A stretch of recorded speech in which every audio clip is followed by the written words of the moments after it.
জীবন নিয়ে কতই না অভিযোগ আমাদের। জীবনের প্রাপ্তি আর অপ্রাপ্তির হিসাব নিয়ে আমরা অনেকেই হতাশ হই, কিন্তু নিখিল কুমারের জীবন যুদ্ধে প্রাপ্তির হিসাব দেখলে অনেকেরই জীবন নিয়ে আর কোনো অভিযোগই থাকবে না। চলনে বলনে স্বাভাবিক মনে হলেও সৃষ্টিকর্তা তার দু চোখের আলো কেড়ে নিয়েছেন। জীবন সংগ্রামে অদম্য লড়াকু নিখিল কুমারের আত্মসম্মান হার মানিয়েছে জীবনের মানে খুঁজে না পাওয়া কোটি মানুষকে। অন্ধ হয়েও 3 যুগেরও বেশি সময় ধরে বাদাম বিক্রি করে জীবিকা নির্বাহ করছেন যশোর মনিরামপুর উপজেলার কুন্ডুপাড়া গ্রামের রতন কুমারের ছেলে নিখিল কুমার। আমার ছোটবেলায় নিউমোনিয়া অসুখ হইলো, সেই সময় আমার চোখ খারাপ হইলো, কিন্তু এত না। তখন আমি দিনের বেলায় দেখতে পেতাম, রাত্রি পেতাম না। অনেক ডাক্তার দেখাইছি, ডাক্তারে বললো চোখ আর ভালো হবে না। এখন দিনের বেলায় সব সাদা দেখা যায় আর রাত্রিরে অন্ধকার। আত্মমর্যাদা ও আত্মশক্তিতে বলিয়ান এই মানুষটি প্রতিদিন 2 থেকে 3 কেজি বাদাম বিক্রি করে চাল আহারের জোগাড় করেন। বাড়ি থেকে বাজারের পথে চলতে গিয়ে বা বৈদ্যুতিক চুলায় বাদাম ভাজতে গিয়ে সবসময়ই জীবনের ঝুঁকি থেকে যায় পৃথিবীর রং বেরঙের ফুলের সৌন্দর্য দেখতে না পারা মানুষটার। বাদামগুলো মাপে আন্দাজে কি সুন্দর, টাকা দিলে কি সুন্দর টাকা চিনতে পারে। ও কর্ম করে খায়, কিন্তু ভিক্ষা করে খায় না। এই বাজার ইসাক মারা ঘর বিলেটা ঘর আছে মিষ্টির ঘর, মানুষ এই গামছাতে চোখ বেঁধে দিল, দিয়ে বাজারটা ঘুরে এসে কইলো কি যে ঘুরলি মারি দিয়ে বলে কি যে এরকম এই মিষ্টির দোকানে আসতে হতো। তো সারা বাজার ঘুরে এসে সেই দোকানে ঢুকিল। সেই জায়গা থেকে মানুষ জানে যে ও একদম পুরো অন্ধ। প্রথম যিনি অন্ধ মানুষটির জীবন সঙ্গী হয়েছিলেন তিনিও চোখে কম দেখতেন। সংসার জীবনে 2 সন্তানের জন্ম দেন তিনি। একদিন রান্নার সময় অগ্নিদগ্ধ হয়ে না ফেরার দেশে পাড়ি জমান তিনি।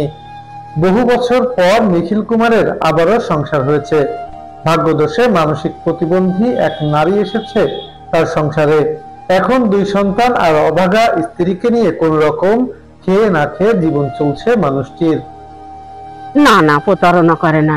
এ প্রতারণা যদি করতো তা এইভাবে চলতে পারতো না। আর ওই যে লোকটারে নিয়ে সংসার করে খাচ্ছে, ও জীবনে ওর সংসার নিয়ে করে খাইতো না। ও যদি দেখতেই হতো তো ওই লোকটারে নিয়ে সংসার করে খাতে পারতো না। বহুত জায়গায় নেওয়া হয়েছে, বাবাই নিয়ে গেছে, বাবা বেঁচে থাকাকালীন। ওর বুঝিও চলে, ওর হিসেবেও চলে, আর লোকে ওর বারে খুব বিশ্বাস করে আর কি ওর পয়সা করে হাতে দেয়।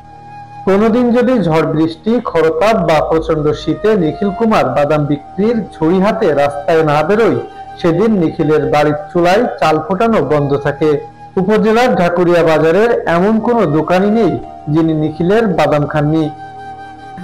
দেখে না আমাকে দেখেন বাড়ি না, ওদের চোখই দেখবে, তাহলে আপনার সাথে ঘা খাবে কেন, গাড়ির সাথে ঘা খাবে কেন? ও আন্দাজে যা চলে। ওকে প্রতিনিয়ত দেখি যে উনি এই রাস্তা দিয়ে হেঁটে যায়।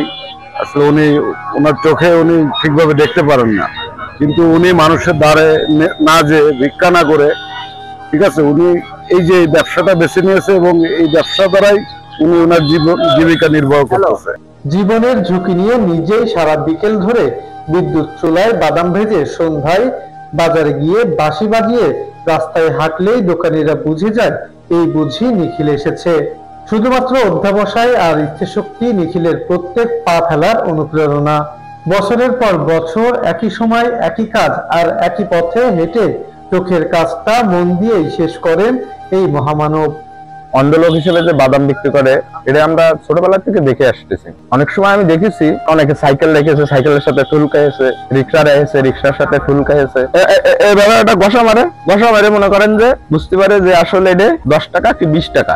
এমন জরাজীর্ণ মানুষটির জীবন বদলে দিতে সমাজের বিত্তবান মানুষজন যদি এগিয়ে আসতো, তবে বোধ হয় জীবনের শেষ দিনগুলো একটু হলেও শান্তিতে কাটতো নিখিল কুমারের।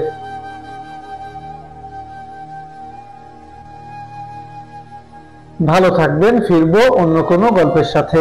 ততক্ষণ সঙ্গেই থাকুন।